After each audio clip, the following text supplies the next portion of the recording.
buenas a todos, ¿cómo andan? Les doy la bienvenida a Historias para un Café.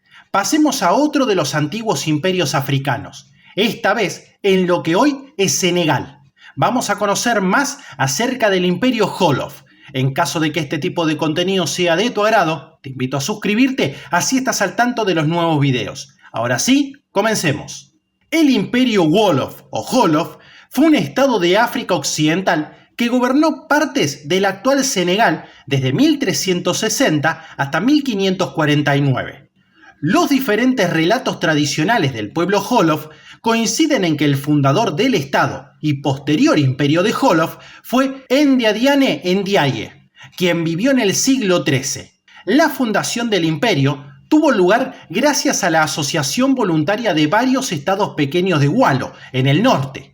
En el momento inmediatamente anterior a la formación del imperio, Walo estaba dividido en aldeas separadas gobernadas por reyes que utilizaban el título de Laman.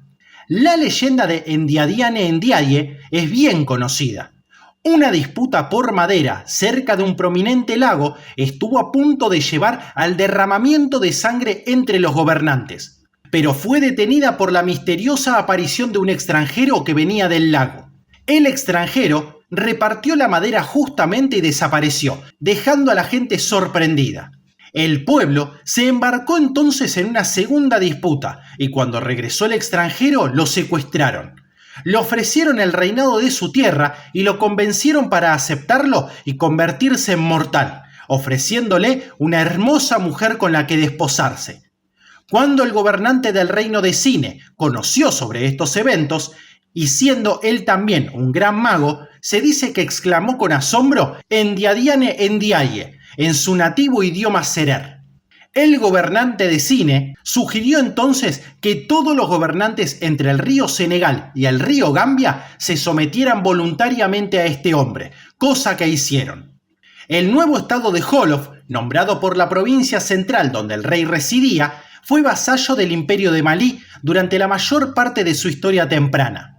Wolof se mantuvo dentro de la esfera de influencia del imperio hasta la segunda mitad del siglo XIV. Durante una disputa por la sucesión que tuvo lugar en 1360 entre dos linajes rivales en la línea de sangre del imperio de Malí, los Wolof lograron su independencia. Un examen detallado de la estructura social y política Wolof revela que por lo menos una parte de sus instituciones habrían sido tomadas directamente o desarrolladas a partir de aquellas de su predecesor.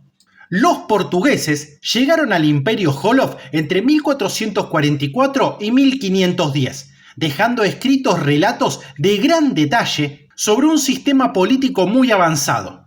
Existía todo un sistema jerárquico del que formaban parte diferentes clases de nobles reales y no reales, hombres libres, castas según profesión y esclavos. Las castas profesionales incluían a herreros, joyeros, curtidores, sastres y músicos. Los herreros eran importantes para la sociedad gracias a su habilidad para fabricar armas de guerra y se confiaba en ellos por su habilidad de mediar en las disputas con justicia.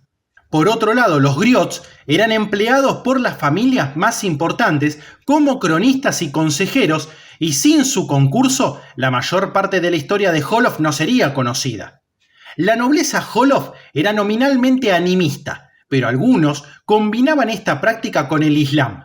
No obstante, el Islam fracasó en lograr penetrar completamente en la sociedad Wolof hasta alrededor del siglo XIX. Entre las diferentes clases, el matrimonio rara vez estaba permitido. Las mujeres no podían casarse con las castas superiores y sus hijos no heredaban el estatus superior de su padre. No obstante, las mujeres tenían cierta influencia sobre la labor de gobierno. La reina madre era la cabeza de todas las mujeres y tenía gran influencia en la política de Estado. Era propietaria de un número de aldeas que cultivaban y le rendían tributo. También había otras líderes femeninas cuya principal tarea consistía en juzgar casos en los que las mujeres tomaban parte. En el estado más al norte del imperio, Walo, las mujeres podían aspirar a la categoría de Bur y gobernar el estado. El imperio Wolof se organizaba en 5 reinos costeros, desde el norte hasta el sur, que incluían Walo, Cayor, Baol, Sine y Saloum. Todos estos estados eran tributarios del estado del interior de Jolof. El gobernante Jolof era conocido como el Bourbá y gobernaba desde la capital del Ingueré. Cada estado Jolof estaba gobernado por su propio regidor designado a partir de los descendientes del fundador del estado. Los gobernadores del estado eran elegidos a partir de sus respectivas noblezas, mientras que el bourg se seleccionaba a través de un collage de electores que también incluían a los gobernantes de los 5 reinos.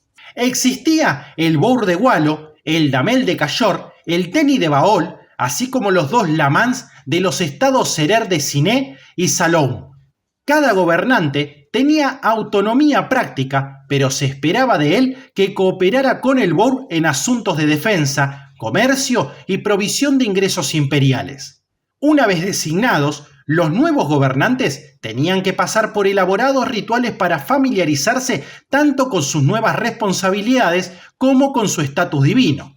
A partir de ese momento, se esperaba de ellos que lideraran sus estados hacia la grandeza o se arriesgaban a ser declarados no favorecidos por los dioses y ser desposeídos. La tensión de esta estructura política resultó en gobiernos con un componente autocrático alto, donde los ejércitos personales y la riqueza con frecuencia se imponían a los valores constitucionales. Tras un comienzo hostil, se establecieron relaciones comerciales pacíficas entre el Imperio Jolof y el Reino de Portugal. En esta época, Jolof estaba en el máximo apogeo de su poder y el Bourg había extendido su autoridad sobre los estados Mandinga en la ribera norte del río Gambia, incluyendo Niumi, Badibú, Niani y Guli.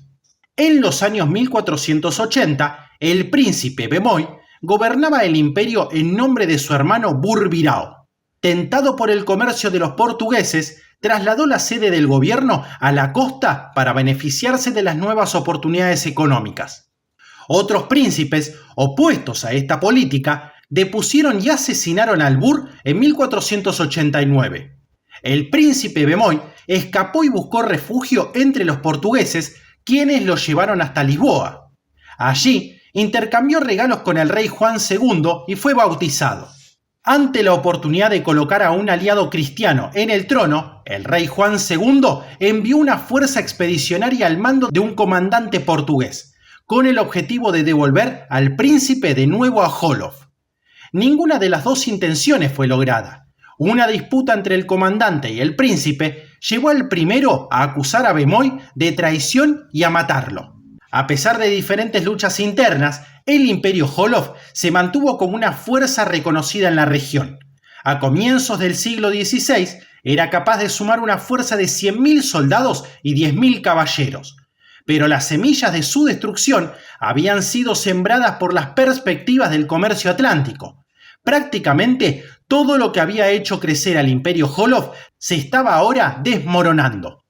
El comercio costero, por ejemplo, había traído un aumento de la riqueza al imperio, pero los gobernantes de los estados vasallos de la costa se quedaban con la mayor parte de los beneficios, lo que en un momento dado les permitió eclipsar el poder que pudiera quedarle al emperador. Además, estaba la cuestión de las fuerzas exteriores, como el desmembramiento del imperio de Malí. La pérdida de poder del imperio de Malí, gracias al florecimiento del imperio Songhai, había permitido a Jolof convertirse en un imperio por sí mismo. Pero ahora los conflictos en el norte empezaron a extenderse hacia los territorios Jolof. En 1513, Denguela Coli lideró una gran fuerza de Fulani y Mandinga contra el reino de Fouta Toro, asediándolo desde Jolof y estableciendo su propia dinastía. Coli fue el hijo de un rebelde que no tuvo éxito contra el imperio Songhai y podría haber decidido actuar contra Jolof como una alternativa a luchar contra los Songhai o los Mandinga. En 1549, Cayor logró separarse con éxito del imperio Jolof bajo el liderazgo del príncipe de la corona Amarí, Ngone Sobel Fall. El estado resultante de Cayor utilizó su acceso directo al comercio europeo para crecer en poder y riqueza. Cayor invadió a su vecino del sur, Baguol, y comenzó a formar una unión personal propia. Derrotó a su gobernante superior en la batalla de Danqui en 1549. La batalla provocó un efecto expansivo haciendo que los otros estados salieran del imperio. Hacia 1600, el imperio Jólov había efectivamente desaparecido. Jólov quedó reducido a un reino, si bien el título de Burba permaneció asociado al prestigio imperial y siguió recibiendo respeto nominal de sus antiguos vasallos. Así, llegamos al final de este video, que espero haya sido útil para conocer más sobre el imperio Jólov. De ser así, te agradecería que me puedas dejar un pulgar arriba y te suscribas, que ayuda a que el canal siga creciendo. Esto ha sido Historias para un Café, nos veremos pronto. Hasta luego.